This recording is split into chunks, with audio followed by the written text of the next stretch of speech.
আসসালামু আলাইকুম। মাই ক্লাসরুমের এখনকার আয়োজনে থাকছে এক নজরে 2022 সালের জন্য গুরুত্বপূর্ণ সাধারণ জ্ঞান। টিউটোরিয়ালটি ভালো লাগলে লাইক কমেন্টস করে আমাদের সাথে থাকুন। শুরু করছি। বাংলাদেশ শতভাগ বিদ্যুৎ সুবিধার আওতায় আসে 21শে মার্চ 2022 সালে। যুক্তরাষ্ট্রের প্রথম পররাষ্ট্রমন্ত্রী ম্যাডেলিন অলব্রাইট মারা যায় 24শে মার্চ 2022 সালে। বাংলাদেশ প্রেস ফটো কন্টেস্ট 2022-এ সেরা হন এমরান হোসেন। 2022 সালে শীতকালীন অলিম্পিক হয় চীনের বেইজিংয়ে। 2022 সালের জাতীয় বর্ষপণ্য আইসিটি পণ্য ও সেবা। মেরিন সিকিউরিটি বেল্ট 2020 ভুক্ত দেশ হচ্ছে রাশিয়া, চীন ও ইরান। শীতকালীন অলিম্পিক 2022-এর মাস্কটের নাম ছিল বিং ডুইন ডুইন।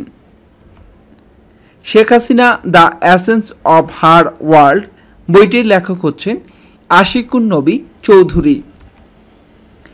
বৈশ্বিক খাদ্য নিরাপত্তা সূচক 2022-এ শীর্ষ দেশ আয়ারল্যান্ড। বাংলাদেশ হচ্ছে এখানে 84তম। 2022 সালের বিশ্ব সুখ প্রতিবেদনে শীর্ষ সুখী দেশ হচ্ছে ফিনল্যান্ড। বাংলাদেশের অবস্থান 94তম। জেনোসাইড ওয়াচ বাংলাদেশের 71-এর গণহত্যাকে স্বীকৃতি দেয় 23 ফেব্রুয়ারি 2022 সালে। 2022 সালে 22তম বিশ্বকাপ ফুটবল অনুষ্ঠিত হবে কাতারে। 21 নভেম্বর 2022 সালে এটি শুরু হয়ে 18 ডিসেম্বর 2022 সালে শেষ হবে। 2022 সালে পঞ্চম বাংলাদেশি হিসেবে আন্তর্জাতিক সাহসী নারী পুরস্কার লাভ করে সৈয়দা রিজওয়ানা হাসান। অষ্টম আইসিটি টি-20 বিশ্বকাপ অনুষ্ঠিত হবে 16 অক্টোবর থেকে 13 নভেম্বর 2022 সালে। অষ্টম আইসিসি টি-20 বিশ্বকাপ অনুষ্ঠিত হবে অস্ট্রেলিয়ায়। 2022 সালের কমনওয়েলথ গেমসে ভারোত্তোলনে অংশগ্রহণ করবে কোন বাংলাদেশি? তারা হচ্ছেন মাবিয়া আক্তার সীমান্ত এবং আশিকুর রহমান তাজ। একাডেমি অ্যাওয়ার্ডস অস্কার 2022 জয়ী চলচ্চিত্র হচ্ছে কোড়া। আদিবাসী ভাষা দশকের সময়কাল হচ্ছে 2022 থেকে 2032 সাল পর্যন্ত। বিশ্বব্যাংকের প্রথম নারী ব্যবস্থাপনা পরিচালক অংশুলা কান্ত। 2022 সালে সাইবার নিরাপত্তায় শীর্ষ দেশ হচ্ছে গ্রিস। বাংলাদেশের অবস্থান 32তম। স্বর্ণপাম কান 2022 জয়ী ট্রায়াঙ্গেল অব স্যাডনেস এটি একটি সুইডেনের চলচ্চিত্র। 2022 সালে অ্যাবেল পুরস্কার লাভ করেন ড্যানিস পার্নেল সালিভান। তিনি যুক্তরাষ্ট্রের নাগরিক। 8 এপ্রিল 2022 যে দেশে ইসলামী সভ্যতার জাদুঘরের উদ্বোধন করা হয় তার নাম হচ্ছে তুরস্ক। মার্চ 2022 বাংলাদেশ পুলিশ যে সংস্থার পর্যবেক্ষকের মর্যাদা লাভ করে তার নাম আশিয়ানা পোল।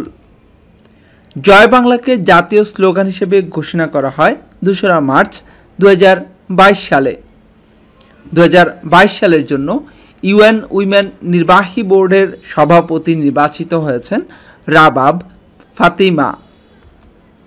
বার্ড ফ্লু এর ভ্যাকসিন আবিষ্কার করেন প্রফেসর ডক্টর মোহাম্মদ আলিমুল ইসলাম, বাংলাদেশ কৃষি বিশ্ববিদ্যালয়ের। বাংলাদেশের সড়ক নিরাপত্তা উন্নয়ন সহযোগিতা এবং 2030 সালের মধ্যে সড়কে 50% মৃত্যু কমিয়ে আনার জন্য সমঝোতা চুক্তি সই করেছে বিশ্বব্যাংক ও ব্র্যাক। 21 ফেব্রুয়ারি 2022 রাশিয়া ইউক্রেনের যে দুটি অঞ্চলকে স্বাধীন দেশ হিসেবে স্বীকৃতি দেয় অঞ্চল দুটি হচ্ছে লুহানস্ক ও দোনেৎস্ক। নারী বিশ্বকাপ ক্রিকেটে পাকিস্তানকে হারিয়ে প্রথম জয়লাভ করে বাংলাদেশ 24 মার্চ 2022 সালে। বঙ্গবন্ধু গোল্ড কাপ কাবাডি 2022-এ কেনিয়াকে হারিয়ে চ্যাম্পিয়ন হয় বাংলাদেশ। 18 মার্চ 2022 তুরস্কে অবস্থিত দারদানেলিস প্রণালীতে বিশ্বের সর্ববৃহৎ ঝুলন্ত সেতু উদ্বোধন করে যার দৈর্ঘ্য 6.6 কিলোমিটার। এবারে সাম্প্রতিক সময়ে অনুষ্ঠিত গুরুত্বপূর্ণ কিছু আসরের তথ্য জানাবো। যুক্তরাজ্যের বাকিংহামে 22তম কমনওয়েলথ গেমস শুরু হয় 28শে জুলাই 2022 সালে। শ্রীলঙ্কায় অনুষ্ঠিত হওয়ার কথা এশিয়া কাপ ক্রিকেট 2022 সালে। কাতার ফুটবল বিশ্বকাপ 2022 শুরু হবে 21শে নভেম্বর 2022 সালে। 20তম সার্ক সম্মেলন 2022 সালে অনুষ্ঠিত হবে পাকিস্তানে। G20 সম্মেলন 2022 সালে অনুষ্ঠিত হবে ইন্দোনেশিয়ার বালি শহরে। আজ এ পর্যন্তই। এতক্ষণ পর্যন্ত আমাদের সাথে থাকার জন্য ধন্যবাদ। আসসালামু আলাইকুম।